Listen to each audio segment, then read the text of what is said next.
بلکہ 4 سال لنگ گئے نے، حالے بھی وہ کیفیت نہیں پیدا ہوئی، اس لیے تے اللہ شکوہ کر رہے۔ بھائی عزیزو دوستو، پھر فرماتے ہیں پھر جب یہ آیت نازل ہوئی تو لوگوں نے اس آیت کو سنا تو رو رو کر گر گر پڑتے تھے، بے ہوش ہوتے تھے کہ اللہ ہم سے شکوہ کر رہے، اللہ ہمیں یہ کہہ رہے، اور 4 سال بیت چکے، صحابہ رو رہے ہیں، بے ہوش ہو رہے ہیں، گر رہے ہیں کہ 4 سال بیت چکے، ابھی تک وہ کیفیت ہی نہیں پیدا ہوئی کہ اللہ تعالیٰ کو شکوہ کرنا پڑ گیا۔ ہائے ہائے۔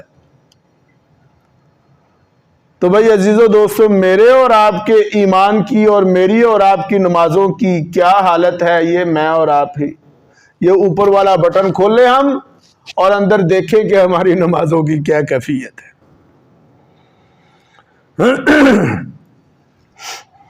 اچھا جی، 2-4 احادیث بھی سن لیں۔ مسند امام احمد، نسائی شریف اور ابو داؤد شریف کی روایت، سیدنا ابو ذر غفاری رضی اللہ تعالیٰ عنہ ارشاد فرماتے ہیں کہ اگر کوئی بندہ نماز پڑھتا ہے جب تک وہ اللہ کی طرف متوجہ رہتا ہے، اللہ بھی اس کی طرف توجہ رکھتا ہے، اور جب بندہ اپنا دھیان کسی اور طرف لے جاتا ہے، اللہ بھی اس کی طرف سے رخ پھیر لیتا ہے، اپنا رخ موڑ لیتا ہے پھر اللہ۔ اچھا یار، اگے پیچھے تے ساڈے کول چنگا کم ہوندا کوئی نہیں، تے نماز دے وچ بھی جے رب ساڈے لو منہ موڑ لوے تے پھر اللہ ہی ہے۔ پھر کم از کم ہم تو کاروبار میں بیٹھے ہیں، دکان پر بیٹھے ہیں، بازار میں بیٹھے ہیں، جھوٹ کا بازار گرم ہے، وہاں پر تو پھر الامان الحفیظ، ہاں جی، پھر اسی نماز واسطے مسجد آ گئے ہیں، اتھے آ کے بھی جے رب دا دھیان ساڈے وال نہیں تے پھر کادے یا نمازاں تے کادے پھر سجدے۔ یہ حدیث ہے، 3 بڑی کتابوں کا حوالہ دیا میں نے آپ کو۔ اسی طرح مسند حاکم، ترمذی شریف بسند ضعیف، حضرت ابو ہریرہ رضی اللہ تعالیٰ عنہ ارشاد فرماتے ہیں ایک بندہ مسجد میں آیا نماز کے لیے، اور وہ نماز میں اپنی داڑھی کے ساتھ کھیل رہا تھا، مونچھوں کے ساتھ کھیل رہا تھا، نماز پڑھ رہا ہے اور داڑھی کے ساتھ کھیل رہا ہے، مونچھوں میں وٹ دے رہے ہیں۔ حضرت ابو ہریرہ رضی اللہ تعالیٰ عنہ فرماتے ہیں سرکار دو عالم صلی اللہ علیہ وسلم نے ارشاد فرمایا کہ لو خشع قلب ھذا خشعت جوارحہ، اگر اس کے دل میں خشوع ہوتا تو اس کے اعضاء میں بھی خشوع ہوتا۔ میں نے شروع میں بتایا کہ خشوع کا معنی ہے جھکنا، اگر دل کے اندر خشوع ہے تو اعضاء بھی سکون میں رہیں گے۔ پھر آگے تیسری روایت، حضرت ابو ہریرہ رضی اللہ تعالیٰ عنہ ارشاد فرماتے ہیں کہ ایک بندہ 60 سال تک نمازیں پڑھتا رہے گا، ایک بھی قبول نہیں ہوگی۔ پوچھا گیا کہ کیوں؟ تو فرمایا اس لیے کہ اس نے کبھی خشوع اختیار ہی نہیں کیا۔ حضرت عمر رضی اللہ تعالیٰ عنہ ارشاد فرماتے ہیں کہ ہم نمازیں پڑھتے پڑھتے بوڑھے ہو گئے لیکن ہماری نمازوں میں خشوع نہیں آیا۔ طبرانی معجم کبیر سے بسند صحیح یہ روایت موجود ہے کہ سرکار دو عالم صلی اللہ علیہ وسلم نے ارشاد فرمایا کہ میری امت میں جو سب سے پہلی چیز اٹھائی جائے گی وہ نمازوں کا خشوع ہوگا، یہاں تک کہ ایک وقت ایسا آئے گا مسجدیں بھری ہوں گی نمازیوں کی، ایک بھی خشوع والا نہیں ہوگا۔ لو دسو یار، اچھا یار کتنی ہمیں اہمیت اور ضرورت ہے اس بات کی کہ ہم اپنی نمازوں میں خشوع قائم کریں۔ حضرت امام احمد ابن حنبل رحمہ اللہ فرماتے ہیں کہ ایک زمانہ آئے گا کہ نماز پڑھیں گے نماز نہیں ہوگی، اور اگلا جملہ انتہائی توجہ، قابل توجہ، فرمایا ایک وقت آئے گا کہ ہم نماز پڑھیں گے، نماز نہیں ہوگی، فرمایا مجھے لگتا ہے کہ وہ یہی زبان ہے۔ امام کہہ رہے، امام احمد ابن حنبل، اچھا یہ آج سے تقریباً 1000 بلکہ 1200 سال پہلے کی بات ہے۔ اس وقت امام کہتا ہے مجھے لگتا ہے کہ وہ یہی زمانہ ہے۔ ہاں آج ہمارا کیا حال ہے؟ ہم ذرا اپنے آپ کو دیکھیں اور ٹٹولے بھائی، صاف بات ہے یار کہ 24 گھنٹے ہمارے پاس ہے، ان 24 گھنٹوں میں 5 نمازیں ہیں، ایک نماز پہ اگر 15 منٹ لگے ہیں تو یہ ٹوٹل 1.5 گھنٹہ، وہ بھی میں نے شاید زیادہ بتا دیا، یعنی 15 منٹ اگر ایک نماز پر تو 24 گھنٹوں میں سے 1.5 گھنٹہ ہم نے اللہ کے لیے نکالنا، وہ بھی خالص نہیں۔ باقی 24 گھنٹے ہم سو رہے ہیں، ہم اپنے کاموں میں مشغول ہیں، اور 1.5 گھنٹہ ہم اللہ کو دے رہے ہیں اور وہ بھی خالص نہیں ہے۔ نہیں میرے عزیزو دوستو، ہمیں اپنی نمازوں پر فوکس کرنا پڑے گا، ان کو اپنے دل اور دماغ کو کنٹرول کرنا پڑے گا۔ میں نے کہا کہ ہم اللہ کے سامنے جھکنا چاہتے ہیں، ہم چاہتے ہیں کہ ہم رب کے سامنے جھکیں، لیکن ہمارا دل اور ہمارا دماغ ہماری بات ماننے کو تیار ہی نہیں ہے، سنتا ہی نہیں ساڈی۔ اسی تے چاہتے ہیں لیکن وہ نہیں، وہ کسی اور پاسے ٹر پہ۔ اللہ اکبر۔ اب سن لیں اس کا حکم، جو میں نے خشوع کہا نا، خشوع کا حکم کیا ہے۔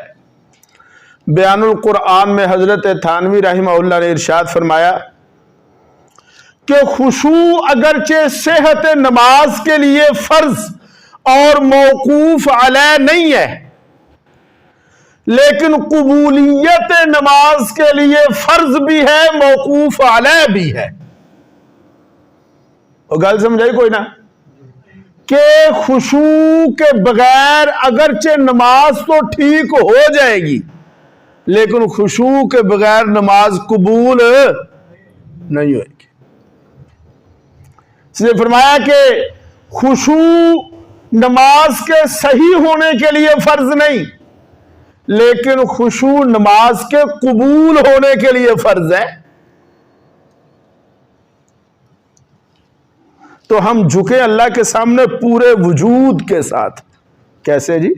اپنے پورے وجود کے ساتھ، اپنی شخصیت کے ساتھ، اپنے پورے دل اور دماغ کے ساتھ، وہ اپنی خودی کے ساتھ، اپنی انا کے ساتھ ہم اللہ کے سامنے جھکے۔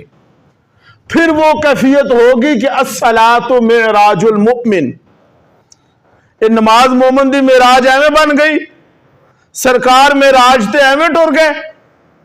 سرکار پتہ ہے معراج پر کب گئے؟ کیوں جی؟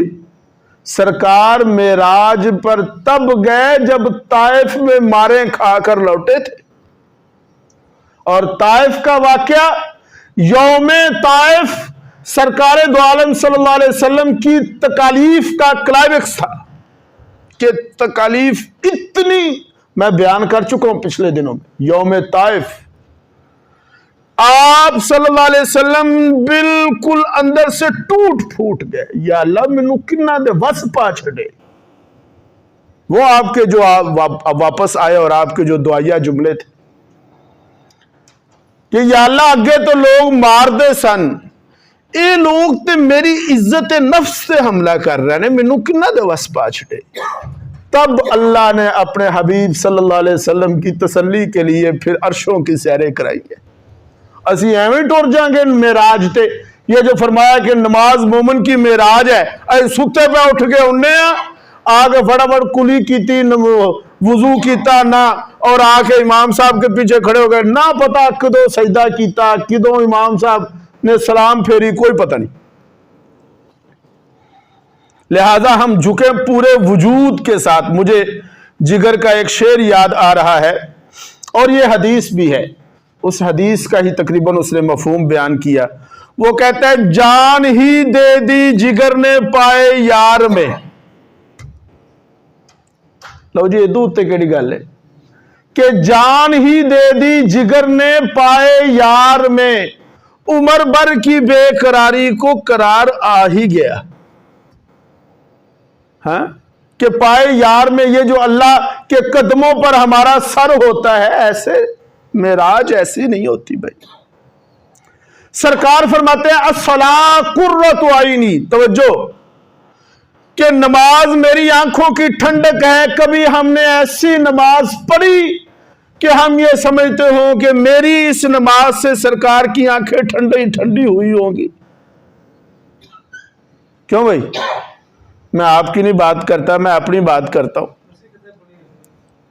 کیا کوئی ایسی نماز ہم نے کبھی اللہ رب العزت کے دربار میں ہم اپنے پورے وجود کے ساتھ حاضر ہوئے, سر جھکا لیا, سر جھک گیا, ٹھیک ہے نماز ہو جائے گی, لیکن اگر دل نہیں جھکا تو نماز کی حقیقت نہیں ملی.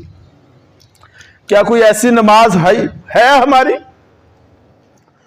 کبھی ہم نماز کی محبت میں بے چین ہوئے؟ کیوں بھائی؟ کبھی نماز کی محبت میں بھی ہم بے چین ہوئے؟ محبوب تو بڑے ہم نے بنا رکھے ہیں. کیا کبھی نماز کی وجہ سے ہماری راتوں کی نیندیں اڑی ہیں؟ کی گل ہے نیند نہیں پی رہی؟ کیوں نہیں پی رہی؟ پتر باہر ہے, وہ بچارا اتنے پریشان ہے, اس تو نہیں نیندر پی رہی. ایسے تو بہت ہے. کیوں نیند نہیں پڑ رہی؟ بیماری ہے, نیند نہیں پڑ رہی. کیوں نیند نہیں پڑ رہی؟ یہ دنیا کے محبوبوں کے اور یہاں کی محبتوں کے چکر میں راتوں کی نیندیں اٹھتی ہیں. کبھی ایسا بھی ہوا کہ نماز کے لیے بھی رات کی نیند فنا ہوئی ہو؟ اوہو نہیں سونا, نیندر کیوں نہیں پین رہی؟ اچھا ساڈا تے حال ہے, جیوں جیوں نماز دا ٹائم فجر دا قریب آندا ہے سانو نیندر ہور گوڑی آندی. اچھا ایسی کی آنے لیوے جڑی سویرے نیندر آندی ہے نا صبح دے ٹائم, اونج دی نیندر ساری رات نہیں آندی. ہائے ہائے. کبھی ترسے ہم نماز کے لیے, کبھی روئے ہم نماز کے لیے, کبھی راتوں کی نیند اڑی نماز کے لیے. اس لیے میں نے کہا پورے وجود کے ساتھ جھکنا. وجود جھک گیا, جسم جھک گیا, دل نہیں جھکا. وہ کہتے ہیں یہ جو تھا نا ہمارا ہندوستان میں, کیا نام تھا اس کا, اکبر بادشاہ, اس کے دور میں ایک راجا تھا, اس کی حکومت چھن گئی. حکومت چھن گئی, اس سے گرفتار ہو گیا.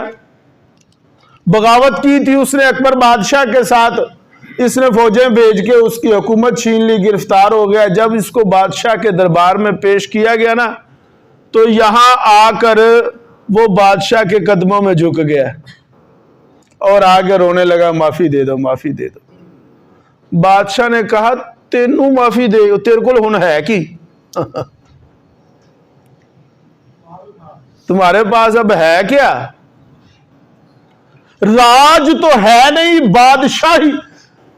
اصل مزہ تو تب تھا کہ تو اپنی حکومت کے ہوتے میرے قدموں میں جھکتا. اب جھکنا, تیرا جھکنا کوئی فائدہ نہیں ہے, تجھے کیا فائدہ؟ اللہ اکبر. لہذا میرے عزیزو دوستو, اگرچہ خشوع کے بغیر جو نماز ہے وہ 100% ٹھیک ہے, ٹھیک ہے, لیکن وہ فقہی نماز تو ہو سکتی ہے, نماز کا نور نہیں ملے گا. نماز کا نور کیسے ملے گا؟ کہ ہم نماز پڑھنے سے 2-4 منٹ 5 منٹ پہلے آ کے مسجد میں بیٹھے, اور یار مشق کریں, ہم پہلے آئیں مسجد میں, آ کر بیٹھیں اور اپنے دماغ میں یہ بات بٹھائیں کہ ہم ایک بہت بڑے بادشاہ کے دربار میں جھکنے والے ہیں. بچے نے وہ انٹرویو دینے جانا ہو تو گھر میں والدین کہتے دھیان نال جائیں پتر, بڑا بڑا افسر ہی, وہ باہر ہی بیٹھا کم رہا ہوں. اب بچہ کیسے جاتا ہے بڑے افسر کے سامنے؟ لہذا ہم آ کر پہلے اپنے دھیان کو جمائیں کہ ہم نے اللہ کے دربار میں اللہ کے حضور پیش ہونا ہے، اور جب اس بات کی ہم مشق کریں گے تو انشاءاللہ تعالی خشوع ضرور حاصل ہوگا۔ اللہ تعالی عمل کی توفیق عطا فرمائے۔